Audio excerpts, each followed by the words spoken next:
जय जिनेन्द्र। वंदितु सर्वसिद्धे धुवममल मनोवमं गदिं पते वोच्छामि समय पाहुड मिणमो सुद केवली भणिदम। पंच परमेष्ठी भगवान की जय हो। समयसार जी महान ग्रंथादिराज का हम ज्ञानशाला के माध्यम से स्वाध्याय कर रहे हैं। निर्जराधिकार समाप्त हुआ, उसमें हमने समझा किस प्रकार ज्ञानी जीव अपने आत्म स्वरूप में रहता हुआ कर्मों की निर्जरा करता है। आज से हम बंधाधिकार प्रारंभ कर रहे हैं। हम इस बंधाधिकार में क्या समझेंगे, किस प्रकार यह आत्मा किन निमित्तों से कर्मों का बंध करता है। कर्मों का बंध करने के कारण से यह जीव संसार में ही भटकता रहता है। जब कर्म बंध से मुक्ति को प्राप्त होता है तब यह जीव मोक्ष अवस्था को प्राप्त होता है। कर्मों से छूटने का मार्ग क्या है, वास्तव में संसार में जीव कर्मों से क्यों बंधता है, क्या कारण है जिस कारण से वह कर्मों का बंध करता है, वो हम इस कक्षा में समझेंगे। सबसे पहले यहाँ पर आचार्य भगवान 5 गाथाओं के द्वारा दृष्टांत से समझा रहे हैं कि किस प्रकार तेल अर्थात चिकनाई पदार्थ से युक्त होकर के कोई पुरुष यदि किसी मल्ल स्थान पर युद्ध आदि करने के लिए अथवा व्यायाम आदि करता है, शरीर के द्वारा हलन चलन रूप क्रिया करता है, तो धूल मिट्टी आदि से वह चिपक जाता है, अर्थात धूल मिट्टी उसके शरीर को चिपक जाती है। उसी प्रकार कर्मों का संबंध उस आत्मा के साथ में बन जाता है जब वह रागादि रूप परिणाम करता है।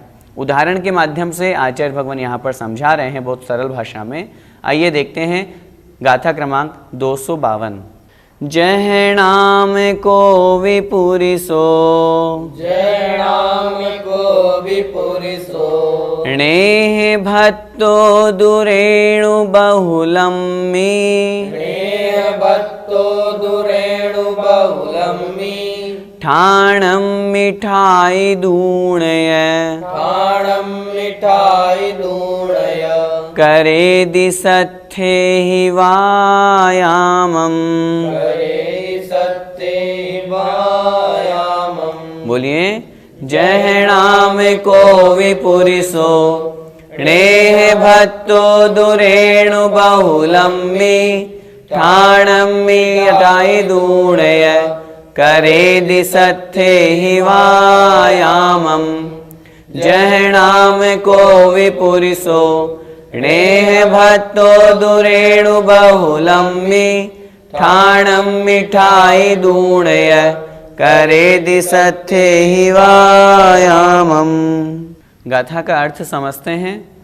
जह नाम को विपुरिसो, जह अर्थात जैसे, जिस प्रकार, नाम नाम वाला, को भी मतलब कोई, पुरुषो अर्थात पुरुष, जिस प्रकार कोई भी नाम वाला पुरुष, नेह भत्तो, नेह का अर्थ होता है स्नेह, स्नेह का मतलब चिकनाई से युक्त पदार्थ तेल आदि लगाकर, भत्तो मतलब ग्रहण करके उससे युक्त होकर के, दो मतलब तो, रेणु बहुलम्मी, रेणु, रेणु का अर्थ होता है धूल मिट्टी, बहुलम्मी अर्थात बहुत हो, जहाँ पर बहुलता से धूल मिट्टी पाई जाती है, ऐसे बहुत धूल वाले स्थान को, आगे कह रहे हैं ठाणम्मी अर्थात स्थान में, स्थान को प्राप्त होकर के, ठाई दूण अर्थात रह करके, स्थित होकर के, यह मतलब और, वह जैसे कोई नाम वाला पुरुष अपने शरीर पर तेल आदि चिकनाई से युक्त पदार्थ लगा करके बहुत धूल वाले स्थान पर स्थित होकर के वहाँ पर ठहरता है, वहाँ जाता है और वहाँ जाकर के करेदी करता है, सत्थेहि अर्थात शस्त्रों से क्या करता है, व्यायामम अर्थात व्यायाम, व्यायाम से तात्पर्य है शरीर का हलन चलन, शरीर को इस तरह से हाथ पैर को हिलाना है, व्यायाम करना है, कोई शस्त्र आदि लेकर के, मुद्गर आदि शस्त्र आदि लेकर के वो शरीर से व्यायाम करता है।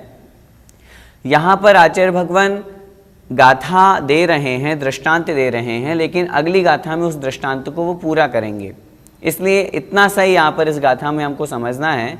भावार्थ में हम ये समझेंगे कि जिस प्रकार कोई नाम वाला पुरुष किसी धूल मिट्टी वाले स्थान पर पहुँचा, उसने अपने शरीर पर तेल आदि चिकनाई से युक्त पदार्थ लगाया हुआ है, तो वहाँ पहुँच करके जब वह शरीर के द्वारा हलन चलन रूप क्रिया करता है तो वह जो मिट्टी है, वह जो धूल है, वो उसके शरीर की चिपक जाती है। किस कारण से चिपक जाती है? उसका कारण वह तेल आदि चिकनाई से युक्त पदार्थ लगाया हुआ है। ठीक उसी प्रकार रागादि रूप जहाँ पर परिणाम होते हैं, वे रागादि रूप परिणाम उस जीव के लिए चिकनाई से युक्त तेल के समान माने गए हैं, और वो जो धूल मिट्टी है वे कर्म हैं। वह कर्म रूपी रज उस आत्मा से आकर के चिपक जाती है, अर्थात एकमेक होकर के बंध को प्राप्त हो जाती है। हम बंध का प्रकरण प्रारंभ कर रहे हैं, इसलिए आचार्य महाराज बहुत सरल दृष्टांत के द्वारा यहाँ पर उस बंध तत्व को समझा रहे हैं। एक बार फिर से गाथा का अर्थ देखें।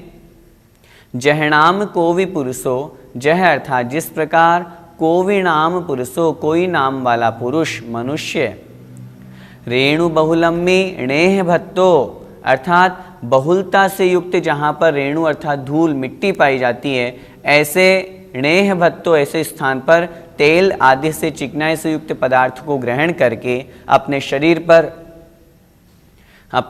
पर तेल आदि लगा करके ठाणम्मी अर्थात वहाँ उस स्थान पर ठाई दूण रह करके क्या करता है? करेदी अर्थात करता है वायामम सत्थे ही, शस्त्रों के द्वारा, अस्त्र शस्त्रों के द्वारा, मुद्गर आदि शस्त्रों के द्वारा शरीर से व्यायाम करता है। इतना ही इस गाथा का हमें अर्थ समझना चाहिए। गाथा का भावार्थ देखें। जिस प्रकार कोई पुरुष शरीर में तेल लगाकर और बहुत धूल वाले स्थान में रहकर शस्त्रों से व्यायाम करता है। भैया जी, शरीर में तेल आदि लगाने से नुकसान क्या है? जो चिकनाई से युक्त पदार्थ होते हैं वे धूल मिट्टी को आकर्षित करते हैं। शरीर में तेल आदि लगाने से क्या होता है?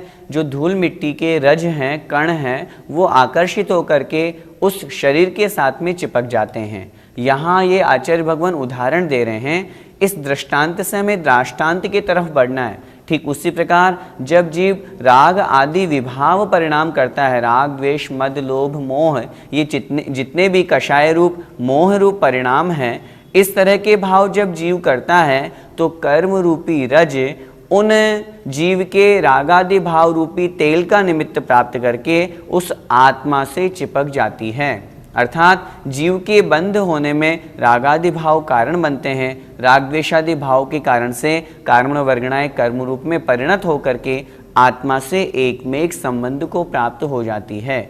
यही सबसे बड़ा नुकसान है। सामान्य से जब दृष्टांत की अपेक्षा से देखते हैं तो वह शरीर जो चिकनाई से युक्त तेल आदि लगा करके बड़ा सुंदर था, वह रेणु अर्थात धूल से लिपट जाने से मलिनता से युक्त हो जाता है। ठीक उसी प्रकार आत्मा भी रागादि विभावों के कारण से कर्मों का बंध करके मलिन हो जाती है। इस गाथा का पद्यानुवाद देखते हैं। फैली जहाँ मलिन धूलिया में ये राशि, कोई सशस्त्र नर जा करके विलासी, लो अंग अंग तिल तेल लगा लगा के, व्यायाम नित्य करता बल को जगा के। अब जो हमने यह उदाहरण पढ़ा, इसी उदाहरण के माध्यम से वह वहाँ पर उस स्थान पर पहुँच करके व्यायाम करता है, शरीर से हलन चलन करता है, और क्या करता है, किस प्रकार की क्रियाएं उस मनुष्य के द्वारा वहाँ पर की जाती है, वो हम अगली गाथा में देख रहे हैं। छिंददि भिंददि यतः, छिंददि भिंददि यतः, ताली तल कदली वंश पिंडियो, ताली तल कदली वंश पिंडियो, सच्चित्ता चित्ताणं, सच्चित्ता चित्ताणं, करेदि दौवाण मुविघादम, करेदि दौवाण मुविघादम। बोलिए। छिंददि भिंददि यतः, ताली तल कदल वंश पिंडियो, सच्चित्ता चित्ताणं, करेदि दौवाण मुविघादम।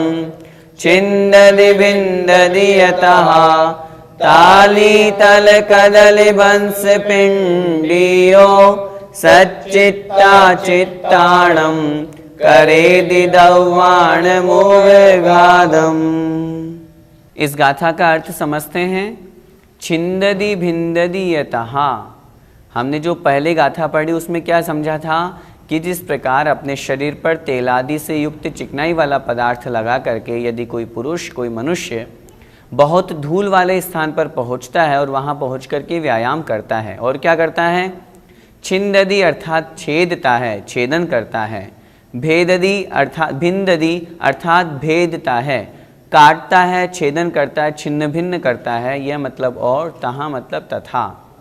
किसको छिन्न भिन्न करता है, किसको काटता है, ताली तल कदली बंस पिंडियो। ताली अर्थात ताड़ के जो वृक्ष हैं, तल से तात्पर्य तमाल अर्थात तंबाकू के जो पौधे हैं, पेड़ हैं, कदली अर्थात केले के जो पेड़ हैं, बंस अर्थात बांस के जो पेड़ हैं, पिंडियो मतलब समूह है। इन वृक्षों के समूह को वह छेदन करता है, भेदन करता है।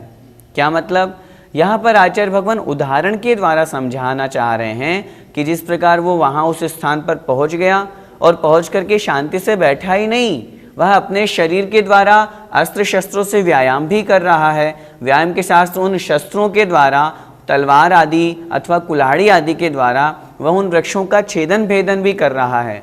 मात्र इन्हीं वृक्षों से यहाँ तात्पर्य ऐसा नहीं कि इन्हीं वृक्षों का, ये तो उदाहरण मात्र दे रहे हैं। जिस प्रकार इन वृक्षों का, ऐसे आदि अनेक वृक्षों का वह पुरुष वहाँ जाकर के छेदन भेदन करता है। और क्या करता है, सच्चित्ता चित्ताणम, सच्चित्त अचित्ताणम। सचित्त अर्थात जीव सहित चेतन, सचेतन, और अचित्ताणम अर्थात अचित्त अचेतन निर्जीव। करेदि मतलब करता है, दव्वाणम उपघातम द्रव्यों का उपघात। और उन पत्ते आदि को, पेड़ आदि को वह छेदन भेदन काटता है, नष्ट करता है, और साथ में ही सचेतन अर्थात जीव सहित और अचेतन अर्थात जीव रहित निर्जीव द्रव्यों का उपघातम करेदि उपघात करता है, अर्थात उन्हें नष्ट करता है, उन्हें समाप्त करता है। क्या मतलब, आचार्य भगवान उसी पुरुष का उदाहरण और आगे बढ़ा रहे हैं इस गाथा में, और कह रहे हैं वह वहाँ पहुँच करके सिर्फ शस्त्रों से व्यायाम ही नहीं करता, अपितु उन शस्त्रों के द्वारा, फिर से देखें गाथा का अर्थ, छिन्दति छेदन करता है, भिन्दति अर्थात भेदन करता है, यह मतलब और, तहाँ मतलब तथा। तथा वह वहाँ पहुँच करके ताली तल कदली बंस पिंडियो, ताली अर्थात ताड़ का पेड़, तल अर्थात तमाल तंबाकू का पेड़, कदली अर्थात केले का पेड़, और बंस मतलब बांस का जो पेड़ है, इनके समूह को वह मनुष्य, वह पुरुष छेदन करता है, भेदन करता है, काटता है, नष्ट करता है। साथ में ही सचित्त अचित्ताणम दव्वाणम अर्थात जो सचित्त और अचित्त द्रव्य हैं, जीव सहित और जीव रहित, ऐसे उन द्रव्यों का, उन पदार्थों का भी उपघातम करेदि उपघात करता है, अर्थात उन्हें भी समाप्त करता है। इस गाथा का भावार्थ देखें, और ताड़, तमाल, कदली अर्थात केला और बांस के समूह को छेदता है और भेदता है। छेदन भेदन करने का तात्पर्य नष्ट करता है, काटता है। तथा सचित्त और अचित्त द्रव्यों का उपघात करता है। जिस प्रकार वह पुरुष वहाँ पर उन द्रव्यों का उपघात कर रहा है, उसी प्रकार यह जीव संसार में राग द्वेष आदि करके कर्मों का बंध करता है। इस बात को, दृष्टांत को आचार्य भगवान अगली गाथाओं में समझाएंगे। भैया जी, वर्ण का क्या स्वरूप है? आत्मा में पूर्व से ही बैठी हुई विस्तृतोपचय रूप से जो कार्मण वर्गणाएं हैं, वे जो आत्मा से चिपक जाती हैं, कर्म रूप में परिणत हो जाती है, उसी का नाम है बंध। सामान्य रूप से एक और परिभाषा से हम समझें, कार्मण वर्गणाओं का कर्म रूप में परिणत हो जाने का नाम है बंध। और अगर हम सामान्य से समझें तो जब आत्म प्रदेशों में कार्मण वर्गणाएं कर्म रूप आकर के एकमेक हो जाती है, एकमेक हो जाने से तात्पर्य जैसे दूध और पानी एकमेक हो गया, दोनों में अखंडता है, जिस स्थान पर दूध है उसी स्थान पर पानी है। उसी प्रकार जिस स्थान पर आत्मा है उसी स्थान पर कर्म का परमाणु है, कार्मण वर्गणा भी है। दोनों एक क्षेत्रावगाही हैं। आचार्यों ने इन दोनों के संबंध को संश्लेष संबंध कहा है। एक मेक जहां होता है, जहां दोनों में दिखने में, अथवा जैसे कि यहाँ बताया गया एक क्षेत्रावगा है, जिस प्रदेश पर आत्मा है उसी प्रदेश पर कर्म भी हैं। दोनों में कोई भेद नहीं है, प्रदेश भेद नहीं है, वह एक क्षेत्रावगाह संबंध कहलाता है। इस प्रकार का जहाँ संश्लेष संबंध होता है वही कर्मों का बंध कहलाता है। भैया जी, पुद्गल की वर्गणाएं कितने प्रकार की होती हैं? पुद्गल की 23 प्रकार की वर्गणाएं होती हैं। शास्त्रों में लिखा है जो पुद्गल द्रव्य है उसकी 23 प्रकार की वर्गणाएं हैं। उन 23 प्रकार की वर्गणाओं में से हमारे 5 प्रकार की वर्गणाएं काम आती है। वे 5 प्रकार की वर्गणाएं कौन कौन सी हैं? शब्द वर्गणा, कार्मण वर्गणा, नौकर्म वर्गणा, तेजस वर्गणा और मनोवर्गणा। ये 5 प्रकार की वर्गणाएं हैं जो हमारे काम में आती है। इन 5 प्रकार की वर्गणाओं का अपना अपना अलग अलग कार्य है। शब्द वर्गणा, जैसे जो हम शब्द का उच्चारण कर रहे हैं, जैसा कि हम पढ़ते हैं जो पुद्गल द्रव्य है उसकी जो पर्याय हैं, शब्द, बंध, सूक्ष्म, स्थूल्य आदि जो 10 प्रकार की पर्याय कही गई है, तो शब्द भी तो पुद्गल ही हैं। उन शब्द वर्गणाओं से ही तो यह शब्द परिणमित हो रहे, शब्द बन रहे हैं। उसी तरह कार्मण वर्गणाएं जो कर्म रूप में परिणत होती है, तेजस वर्गणाएं जो शरीर में दीप्ति कांति उत्पन्न करती है, मनोवर्गणाएं जो मन का निर्माण करती है। उसी तरह जो 5वीं है नौकर्म वर्गणा, नौकर्म का मतलब शरीर, जो शरीर आदि का निर्माण करती है वह नौकर्म वर्गणा। तो इस प्रकार पुद्गल की कुल 23 वर्गणाएं होती हैं। आत्मा की उनमें से 5 प्रकार की, जीव की 5 प्रकार की वर्गणाएं यहाँ पर काम आती है। भैया जी, इनमें से कौन सी वर्गणा बंध को प्राप्त होती है? 5 प्रकार की जो हमने वर्गणाएं पढ़ी उनमें से जो कार्मण वर्गणाएं हैं वो बंध को प्राप्त होती है। यहाँ जिस बंध प्रकरण का वर्णन चल रहा है वो यही है, जो कार्मण वर्गणाएं कर्म रूप में परिणत हो जाती है वही बंध कहलाता है। जीव के राग द्वेष आदि विकारी भावों का निमित्त प्राप्त होता है और इन वर्गणाओं का स्वभाव है। ऐसा नहीं समझना कि कोई ऐसी शक्ति होगी या कोई ऐसा कोई बैठा होगा संसार में जो जैसे कोई जीव कोई कार्य करेगा, कोई भाव करेगा तो ये वर्गणाओं को वो उसके चिपका देगा। ऐसा नहीं है। इन कार्मण वर्गणाओं का स्वभाव है। कहाँ पर है ये कार्मण वर्गणाएं? पूरे तीनों लोक में। तीनों लोकों का एक भी प्रदेश ऐसा नहीं है जहाँ पर ये कार्मण वर्गणाएं ना हों। उन कार्मण वर्गणाओं से युक्त तीनों लोकों में जीव भरे हुए हैं। जहाँ जीव जिस तरह का राग द्वेष आदि योग रूप प्रवृत्ति करता है उसी समय ये कार्मण वर्गणाएं उस आत्मा के साथ में एक में एक संबंध को प्राप्त हो जाती है, वही बंध कहलाता है। भैया जी, कर्म बंध का मूल कारण क्या है? आचार्यों ने शास्त्रों में लिखा है जीव के संसार में परिभ्रमण का मूल कारण है मिथ्या ज्ञान। मिथ्या ज्ञान से तात्पर्य मिथ्या दर्शन, मिथ्या ज्ञान और तद्रूप आचरण, मिथ्या चारित्र।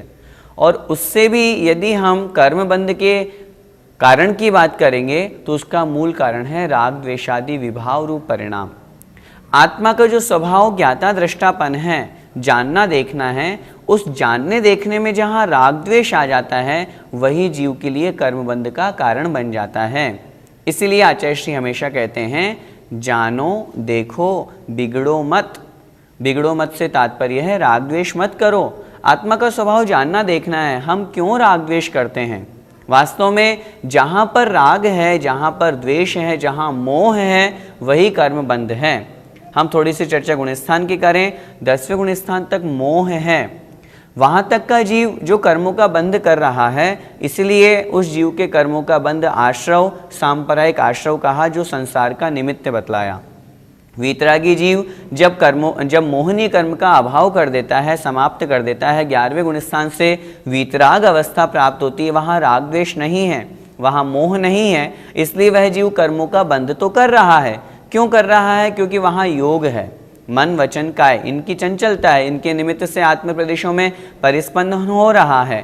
13वें गुणस्थान तक जीव के कर्मों का बंध होता है, लेकिन वहाँ पर मोह राग नहीं होने के कारण से वह जो कर्मों का बंध है वह संसार का कारण नहीं बनता, अपितु वहाँ पर आचार्यों ने कर्मों का आश्रव ईर्यापथ आश्रव कहा है। जो ईर्यापथ आश्रव उसे संसार में नहीं भटकाता, अपितु मोक्ष के मार्ग पर ही आगे बढ़ाता है।